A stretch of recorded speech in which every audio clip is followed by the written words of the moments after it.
हाँ त नर्क के बारे में बहुते सुनने हेबै और नर्क में की होइ छै ओहो सुनने हेबै।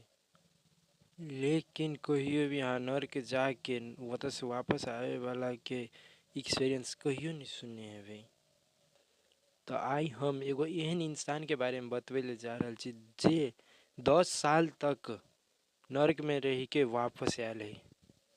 ई घटना छै मार्टिन पिस्टोरियस के, जे साउथ अफ्रीका में रहे वाला 12 साल के एगो साधारण बच्चा छियै।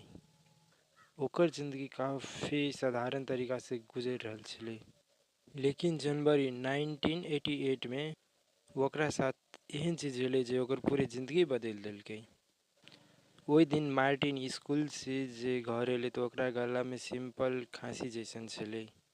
सुने में तो ई खोके एकदम साधारण छै, लेकिन अगला दिन से ओकर तबीयत खराब होइले शुरुआत हो गेलै और कुछे दिन में ओकर अपन शरीर पर से पूरे नियंत्रणे खोई गेलै। मार्टिन मेंटल अवेयरनेस के हर टेस्ट में फेल हुआ लगलै। डॉक्टर सन ओकर बीमारी के बारे में था पाए तो वैसे पहले ही वो मार्टिन कोमा जैसन घातक बीमारी के शिकार हो गेलै। वो प्रैक्टिकली वेजिटेबल जैसन हो गेलै। मार्टिन के कौन बीमारी भेल रहल छलै से अभी तक ककरो नहीं पता चलल छै, लेकिन ओहि समय डॉक्टर सन सोचे छल ओकरा क्रिप्टोकोकस मेनिंजाइटिस अर्थात ब्रेन ट्यूबरकुलोसिस भेल छै, लेकिन डॉक्टर के पास ओहि बीमारी के ठीक करे के कोनो तरीका नहीं छलै। सबटा इलाज फेल होला के कारण से डॉक्टर मार्टिन के हॉस्पिटल से घर पहुंचा दिलके और डॉक्टर कह दिलके आब सिर्फ भगवान या कोनो चमत्कार ही मार्टिन के बचा सकैया। आब मार्टिन एगो जिंदा लाश जैसन छलै। मार्टिन कोनो भी एक्सटर्नल स्टिमुलाई के रिस्पॉन्स नहीं करे छलै, एहन अवस्था में पहुंच गेल छलै। ओकर जिंदा होई के ओकर हार्ट बीट के बाहक और ओकर शरीर में कुछो नहीं प्रमाण दै छलै कि जिंदा छै, हार्ट बीट के बाहक। कईयो महीना गुजर गेलै, अब ओकर पहले जैसे वापस होई के संभावना ना के बराबर छलै, कियाकि मेडिकल डाटा के अनुसार 58% लोग कोमा में जेला के बाद जिंदा नहीं हो पाए छै और उहो में से 4 दिन कोमा में रहला के बाद सिर्फ 60% चांस रहे छै जिंदा होई के और 2 हफ्ता बाद सिर्फ 2% भ जाए छै। इंसान के पास कोमा में जाकर ओकरा से लेट के बाहर आवे के समय ज्यादा नहीं रहे छै। इसे में तो असंभव के गप छै कि मार्टिन विभिन्न चुनौती के सामना करके बहुत ही दिन तक जिंदा रहे छै। वो अपन घर में करीब 10 साल से भी ज्यादा एगो जिंदा लाश जैसन गुजारे छै। सब ही मान लेने छलै कि आब मार्टिन फेनो कहियो होश में नहीं एतै। इनफैक्ट अगर मम्मी बाबू को के बोल दे छलै कि काश मर जैतै और ओकरा ई दर्द से आज़ादी मिल जतै। लेकिन एक दिन बिरना वाल्ट, जे एगो एरोमा थेरेपिस्ट और मार्टिन के डे केयर छलै, वो एक दिन नोटिस केलकै कि मार्टिन के आँख ओकर कुछ बात पे मूव कर रहल छै स्लाइटली। ओकरा डाउट भेलै कि मार्टिन रिस्पॉन्स कर रहल छै, तब बिरना ओकरा रिकमेंडेशन से ऑग्मेंटेटिव कम्युनिकेशन सेंटर भेजलकै। ओतऽ जे डॉक्टर जे बतेलकै से सबके लागी एगो चमत्कार जैसन छलै।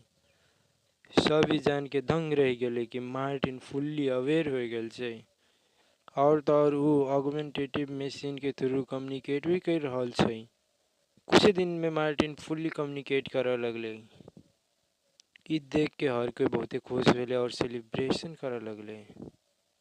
लेकिन ई कहानी के हैप्पी एंड नहीं छियै। होश में अयला के बाद मार्टिन कुछ ऐसा सच बतेलकै जे सबके सुन के रोंगटे खड़े हो गेलै।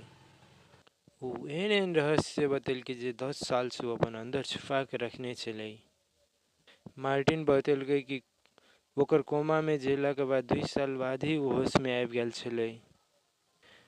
मार्टिन बतेलकै कि ओकर आसपास में भेला हर चीज एगो नॉर्मल इंसान के जैसे वो सब कुछ समझ रहल छलै। वो सब कुछ देखै छलै, सुनै छलै, लेकिन कुछ भी एक्सप्रेस नहीं कर सकै छलै। ओकर अपन बॉडी पे कोनो कंट्रोल नहीं छलै। वो अपन हाथ पाँव आँख जीभ और बॉडी से कुछ भी एक्सप्रेस नहीं करै छलै। ओकर आसपास के लोग जे भी ओकरा भला बुरा बोलै छलै उ सबटा सुनै छलै और समझैतो छलै। कहियो बेर ओकर डे सेंटर में वर्कर ओकरा फिजिकली गाली दै छलै, ई सोच के कि ओकरा कुछ समझ नहीं आ रहल छै, लेकिन वास्तव में उ सब कुछ बुझै छलै। पिछला 8 साल से उ फुल्ली अवेयर पर्सन छलै, जे अपने बॉडी में कैद रहलै। मार्टिन फील करे छलै कि ओकर बॉडी एगो बक्सा जैसन छै और वो बक्सा में कैद छै। वो समझ गेल छलै कि ओकर बॉडी ओकरा कंट्रोल में नहीं छै, लेकिन ओकर माइंड ओकरा कंट्रोल में छै। वो अपन बुद्धि के यूज करके माइंड के ट्रेन करे लगले, चीजों के बुझे के, भिन्न भिन्न चीज के बुझे के और खुश रहे के लागी। और ई एरिया मार्टिन के अंदर से एकदम स्ट्रांग बना दिल गए। अपना और में से नॉर्मल लोग अपना सुन के कहियो न समझ पावे छै कि अपना और में से कहियो न बुझा सके छै कि हम हमर बॉडी माइंड और इंटेलिजेंस से अलग पर्सन छी। अपना और के बॉडी माइंड शरीर और इंटेलिजेंस के समस्या के अपन समस्या समझ के सफर करते रहे छे। जब भी अपना सुन के बीमारी हो तो अपना सुन के होपलेस होके परेशान हो जाए छी।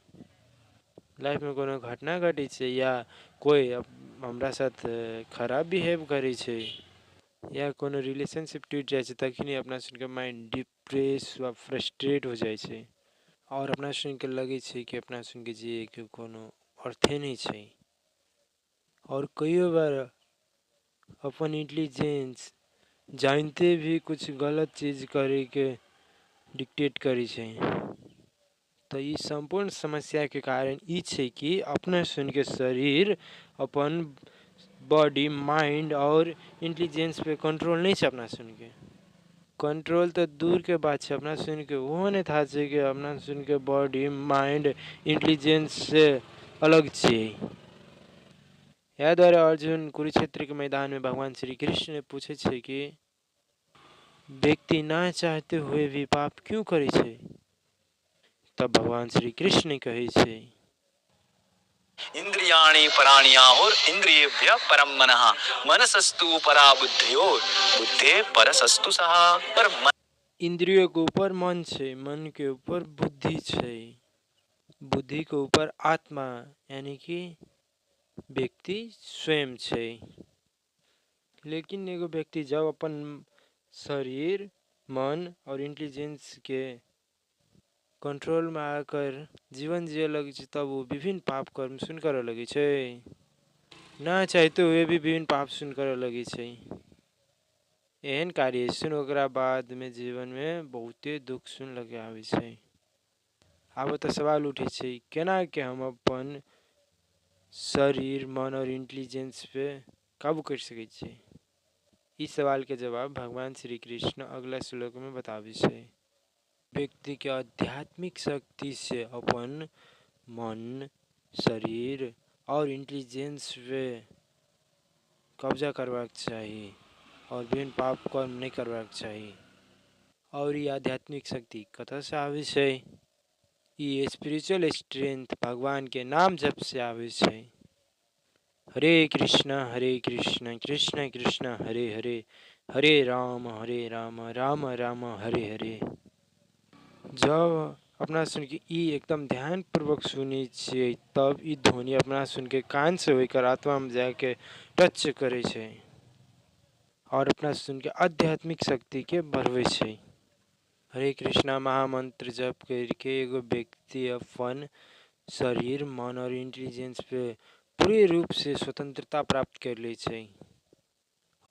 और तो और वो अपना हृदय में भगवान श्री कृष्ण के उपस्थिति के अनुभव कर सके छे, जे ओकरा हरदम निगरानी करे छे और ओकरा अकेलापन महसूस नहीं हुआ दे छे। थैंक यू वेरी मच। हरे कृष्णा।